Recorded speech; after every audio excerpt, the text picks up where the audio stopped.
دیکھیے حل، اب میں اوپر ہی سے چلوں گا. جب تک دنیا کے کسی ایک قابل لحاظ رقبے کے ملک میں پورے اسلام کے نظام کو قائم کر کے نہ دکھا دیا جائے کہ ہم اس قابل ہو جائیں کہ دنیا کو دعوت دے کہ آؤ دیکھو یہ ہے اسلام، آؤ دیکھو یہ ہے محمد کا دین صلی اللہ علیہ وسلم. آپ دعائیں مانگتے ہیں نا، اللہم انصر من نصر دین محمد صلی اللہ علیہ وسلم واجعلنا منہم واخذل من اعرض عن دین محمد صلی اللہ علیہ وسلم ولا تجعلنا معهم. کہیں تو دکھاؤ یہ دین ہے محمد کا صلی اللہ علیہ وسلم. کتابیں نہیں پڑھیں گے، وہ کتابوں میں تو اچھی سے اچھی باتیں لکھی جا سکتی ہیں. کیا ہے یہ کہو کہ حضور ایسے تھے اور صحابہ ایسے ہیں، پدرم سلطان بود بھائی ہوں گے، تم کیا ہو؟ تھے تو آبا وہ تمہارے ہی، مگر تم کیا ہو؟ ہاتھ پر ہاتھ دھرے منتظر پردہ ہو. جب تک کسی ایک ایسا نہ ہو کہ کوئی چھوٹا سا گاؤں ہو، کوئی جزیرہ ہو، سائزیبل ملک ہو، درمیانی درجے کا ملک ہو، جس میں وہ نظام قائم کر کے دکھایا جائے. The politico socio economic system of خلافہ جو محمد عربی صلی اللہ علیہ وسلم نے قائم فرمایا، اس کا سیاسی نظام کیا تھا، اس کا قانونی نظام کیا تھا، اس کا عدالتی نظام کیا تھا، اس کا زمین کا بندوبست کیا تھا، اس کا مالیاتی نظام کیا تھا، اس میں غرباء کی کفالت کا نظام کیا تھا. یہ سارا نظام اگر آپ قائم کر کے نہیں دکھاتے تو اس کا مطلب یہ ہے کہ آپ اللہ کی ریپرزنٹیشن کا حق ادا نہیں کرتے. You are the representatives of Allah on this earth. کتاب آپ کے پاس ہے، قرآن آپ کے پاس ہے، نبی کے نام لیوا ہی نہیں، ٹھیکیدار آپ ہیں. سارے نبیوں سے افضل ہمارا نبی، سارے نبیوں سے افضل ہمارا نبی. یہ ترانے گانے سے تو نہیں بات بنتی. ذرا ان کا کوئی کردار، ان کے جھلک کوئی اپنے اخلاق میں، اپنے کردار میں بھی تو دکھاؤ، اپنے معاشرے میں بھی تو دکھاؤ. یقیناً افضل ہیں، اس میں کیا شک ہے. سید البشر ہیں، افضل المرسلین ہیں، اکمل الرسل ہیں، خاتم النبیین ہیں، کیا شک ہے اس میں. لیکن دکھاؤ تو صحیح بھائی. جب تک ہم یہ نہیں کرتے ہم مجرم ہیں. ہماری سزا شکلیں بدلے گی، پڑھتے رہیں گے کوڑے. اچھی طرح سن لیجیے، کبھی وہ کوڑا افغانستان میں ہوگا، کبھی وہ کشمیر میں ہوگا، کبھی اریٹریا میں ہوگا، کہیں فلپائنز میں ہوگا، کبھی چچنیا میں ہوگا، کبھی بوسنیا میں ہوگا، کبھی صومالیہ میں ہوگا، کبھی کہیں اور ہوگا، کبھی عراق میں ہوگا. کچھ کوڑے پڑتے ہے تو ایک ہی جسد ہے نا، امت محمد کا. جہاں تک ذلت ہے، مسکنت ہے، بے وقاری ہے، وہ تو پوری امت کی ہے. باقی تو وہ اضافی کوڑے ہیں نا. ذلت تو ہے ہی ہے، ذلیل تو ہے ہی ہے، کوئی حیثیت ہماری ہے ہی نہیں. پوری دنیا کو کنٹرول کرنے والے G15 یا G7، اور کوئی مسلمان ملک جیسے ہم کہتے ہیں نہ 3 میں نہ 13 میں، نہ G15 میں ہے اور نہ G7. کنٹرول تو وہ کر رہے ہیں. سیکیورٹی کونسل اور اس میں ویٹو ہے کسی مسلمان کے پاس. ایٹم بم پاکستان کو سب سے زیادہ جو اس وقت مورچہ بنایا ہے، کیوں بنایا ہے؟ یہاں اندیشہ ہے ایٹم بم. اسرائیل کو اگر کوئی کنفرنٹ کر سکتی ہے کوئی قوم تو وہ صرف پاکستان. یہی تو وجہ ہے. تو اب اچھی طرح سمجھ لیجئے، پہلی بات تو یہ ہے کہ جب تک دنیا کے کسی نہ کسی ایک قابل لحاظ رقبے کے ملک پر اللہ کا دین عملاً قائم کر کے ہم نہیں دکھائیں گے، وہ فرض کفایہ ہو جائے گا پوری امت کی طرف سے. اگر ایک جگہ بھی ہم دکھا دیں، آؤ بھائی یہ کھلے ہوئے دروازے، آؤ دیکھو with your own eyes, come here and see for yourself. This is Islam. This is the رحمت of محمد صلی اللہ علیہ وسلم. وَمَا أَرْسَلْنَاكَ إِلَّا رَحْمَةً لِّلْعَالَمِينَ. آؤ دیکھو اپنی آنکھوں سے رحمت للعالمین کے مظاہر دیکھو. پہلی بات تو یہ ہوئی. دوسری بات، اب آ گیا نیچے اتر کر ایک سیڑھی. سب سے زیادہ جس کام کے لیے اللہ تعالیٰ نے مواقع عطا کیے وہ ہمیں کی. چند چیزیں میں گنوا دینا چاہتا ہوں. ختم نبوت کے بعد سب سے بڑا دینی منصب مجددین امت. ان اللہ یبعث فی ہذہ الامہ علی راس کل 100 عام من یجدد لہا دینہا. 1000 برس تک سارے مجددین عالم عرب میں آئے اور 11ویں صدی سے شروع ہو گئے ہندوستان میں. مجدد الفسانی رحمت اللہ علیہ شاہ ولی اللہ دہلوی رحمت اللہ علیہ، سید احمد بریلوی رحمت اللہ علیہ، پھر 14ویں صدی میں حضرت شیخ الہند، علامہ اقبال جیسا مفکر، مولانا مودودی جیسا مصنف، مولانا الیاس جیسا مبلغ پوری دنیا میں کہیں نظر نہیں آیا۔ کوئی وجہ تو ہے، اللہ نے سلیکٹ کیا ہے۔ ان اللہ اصطفیٰ آدم و نوحا وآل ابراہیم وآل عمران علی العالمین، اللہ چن لیا کرتا ہے۔ پھر خلافت ختم ہوئی تو تحریک صرف یہاں چلی، کہیں چلی اور کتنی غیرت تھی، کتنے لوگوں نے جیلوں کے اندر جا کر جو ہے جیلوں کو آباد کیا، کتنوں نے ہجرت کر لی، چلے گئے افغانستان چلے گئے۔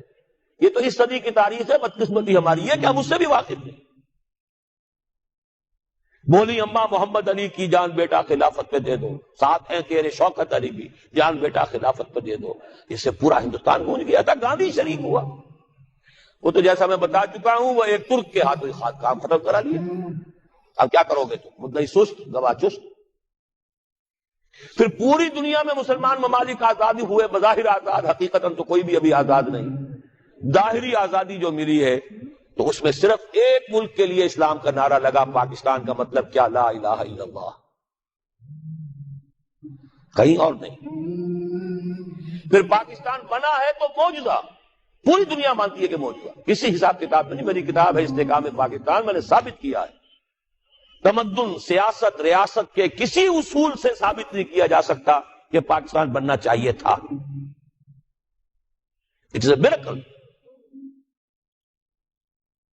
پھر پاکستان بننے کے بعد اتنا بڑا میریکل ہوا ہے، 10 کروڑ تھے ہم اس وقت، مشرقی اور مغربی پاکستان دونوں کے ملا کر، اور 10 کروڑ عوام کی نمائندہ دستور ساز اسمبلی نے فیصلہ کیا حاکمیت اللہ کے لیے ہے، ہمارے لیے نہیں۔ قرارداد مقاصد، سروری زیبا فقط اس ذات بے ہمتا کو ہے، حکمراں ہے ایک وہی، باقی بتانے آزری۔ 1949 میں قرارداد مقاصد پاس ہوئی، 1950 میں اور بڑا معجزہ ہو گیا، آج اس کا ہم تصور نہیں کر سکتے۔ شیعہ، سنی، دیوبندی، بریلوی، جماعت اسلامی، اہل حدیث، 6 جماعتوں اور 6 فرقوں یا 6 مکاتب فکر کی ٹاپ کی قیادت، نیچے کے بچڑ بھئیے نہیں، ٹاپ کے لوگ، 31 علماء، اور انہوں نے دستور کے لیے 22 اصول دے دیے، اس پر ہم متفق ہیں، ہمارا کوئی اختلاف نہیں۔ مفتی جعفر حسین مجتہد، حافظ کفایت حسین ان کے سب سے بڑے اس زمانے کے واعظ اور ذاکر، ادھر مولانا مودودی جیسی شخصیت، سید سلیمان ندوی جیسی شخصیت، مولانا شفیع، مفتی محمد شفیع صاحب جیسی شخصیت، اور بریلویوں میں مولانا شفیع، مفتی محمد شفیع صاحب جیسی شخصیت، اور بریلویوں میں مولانا بدایونی، مولانا ابو الحسنات قادری لاہور، اہل حدیثوں میں ٹاپ کے، سب ٹاپ کی قیادت نے کہا کہ یہ ہمارے اصول ہیں۔ کم آن، تو سوچنے کی بات ہے، اس کے بعد کہیں کوئی بہت بڑی غلطی ہو گئی۔ بس غلطی کیا ہوئی ہے اچھی طرح سمجھ لیجیے، 2 غلطیاں ہوئی ہیں، پازیٹو نیگیٹو۔ پازیٹو غلطی یہ ہوئی کہ ہم نے راستہ انتخاب کا اختیار کر لیا نظام کو بدلنے کے لیے۔ جب تک جماعت اسلامی ایک سیاسی جماعت نہیں تھی، اس نے الیکشن میں حصہ نہیں لیا تھا، دستور اسلامی کا مطالبہ مولانا مودودی نے کیا، لیکن تمام قوم نے اس کا ساتھ دیا۔ مولانا شبیر احمد عثمانی رحمت اللہ علیہ تو جماعت اسلامی کے نہیں تھے، انہوں نے پاس کروائی ہے دستور ساز اسمبلی کے اندر، ورنہ جماعت اسلامی کا تو کوئی نمائندہ نہیں تھا اس وقت اسمبلی میں، انہیں کوئی تعصب نہیں تھا کہ یہ جماعت کی طرف سے آئی ہے، نہیں، دین کی بات ہے، صحیح بات ہے۔ جب آپ الیکشن کے میدان میں آ گئے، اب معلوم ہوا کہ اب آپ نے مذہب کو، اسلام کو ایک پولیٹیکل ایشو، ایک کنٹروورشل ایشو بنا دیا۔ اس کے بعد کیا ہوا؟ تو چل میں آیا، آؤ نا ہم بھی سیر کریں کوہ طور کی۔ بریلوی علماء نے کہا تو ہم کیوں نہ چلیں آگے، سواد اعظم تو ہمارا ہے، ہمیں سب زیادہ ووٹ ملیں گے۔ اہل حدیثوں نے کہا ہمارے بھی کئی پاکٹس تو ہیں، کوئی 1 آدھ سیٹ تو ملے گی نا۔ دیوبندیوں نے کہا ہمارے بھی علاقے ہیں بہت سے، خاص طور پہ سرحد میں، بلوچستان میں، تو ان کے بڑی سالڈ قسم کی جو ہے وہ ان کے فوٹنگز ہے پولیٹیکل۔ نتیجہ کیا نکلا؟ 4-5 اسلام ہو گئے۔ اسلام کے نام پر ووٹ تقسیم، اور راج کرے گا خالصہ اور کرے نہ کوئی.